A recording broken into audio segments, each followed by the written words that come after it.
కొల్లిపురం మండల గ్రామం కుంచవరంలో వెంచేసి ఉన్న శ్రీ వారాహి అమ్మవారి ఆలయంలో గుప్త నవరాత్రులు 7వ రోజైన గురువారం కొనసాగాయి. అమ్మవారికి అభిషేకాలు, అలంకారాలను వేద పండితులు వైభవంగా జరిపారు. అమ్మవారి పూజల అనంతరం ప్రొఫెసర్ వంగ జయరామిరెడ్డి జ్ఞాపకార్థం వారి సతీమణి సీతాకుమారి, కుమారుడు డాక్టర్ బ్రహ్మానందరెడ్డి, ప్రణీత, కుమార్తె పల్లె లలిత, మనోహర్ రెడ్డి, చిన్న కుమారుడు శ్రీరామ్ రెడ్డి, శ్రేయశ్రీ దంపతులు అమ్మవారి కోసం నిర్మించిన పొంగళ్ల భవనాన్ని వంగ సీతాకుమారి ఉదయం 9:25 ప్రారంభించారు. పొంగలి చేసి అమ్మవారికి నైవేద్యం చేశారు. భవనం పైభాగంలో తెనాలికి చెందిన కంప్యూటర్ షాప్ యజమాని స్వర్గీయ ఎస్ కొండారెడ్డి మల్టీపర్పస్ హాల్ ను డాక్టర్ వంగ బ్రహ్మానందరెడ్డి ప్రారంభించారు. ముఖ్య అతిథిగా ఎస్ శంకర్ రెడ్డి పాల్గొన్నారు.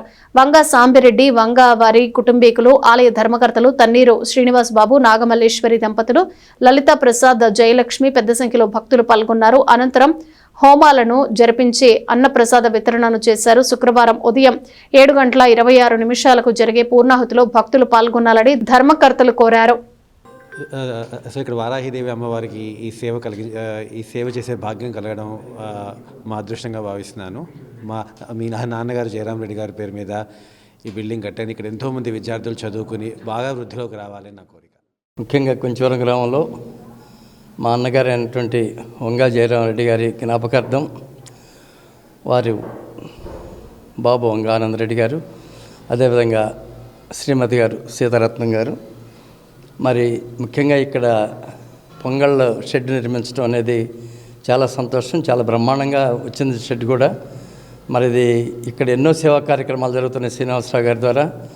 మరి వృద్ధాశ్రమం కానీ, కళ్యాణ మండపం కానీ, వారాహి అమ్మవారి ఆలయం కానీ, మరి అక్కడ దానికి తోడు చక్కగా కళ్యాణ మండపం పొంగల్ షెడ్ కట్టించి మరి ఈరోజు ఓపెనింగ్ చేయటం అనేది కార్యక్రమం పాల్గొనడం చాలా సంతోషంగా ఉంది.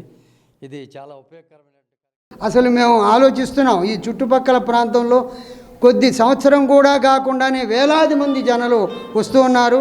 దీన్ని ప్రత్యేకంగా కూడా పంచమీ పూజ అనేటువంటిది పెట్టాం, ఆదివారం పూజలు పెట్టాం.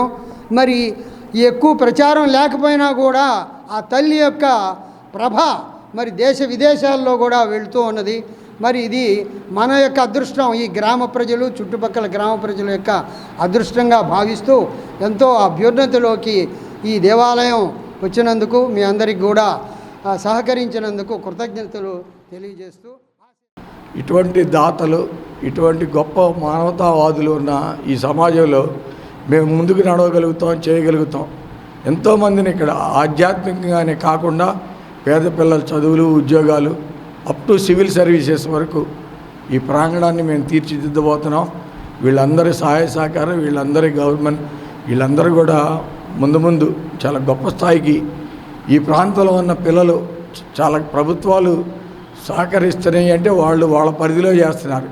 యాక్చువల్గా ఇటువంటి సంస్థల్ని నడపడమే చాలా కష్టమైతే ప్రభుత్వాలు వాళ్ళ సొంత లాభం కోసం వాళ్ళు చేయటం కాదు, చేసేవాళ్ళని ఎంకరేజ్ చేయాలని చెప్పి నేను ఈ సభాముఖంగా మీడియా పరంగా కూడా నేను చెప్తున్నాను.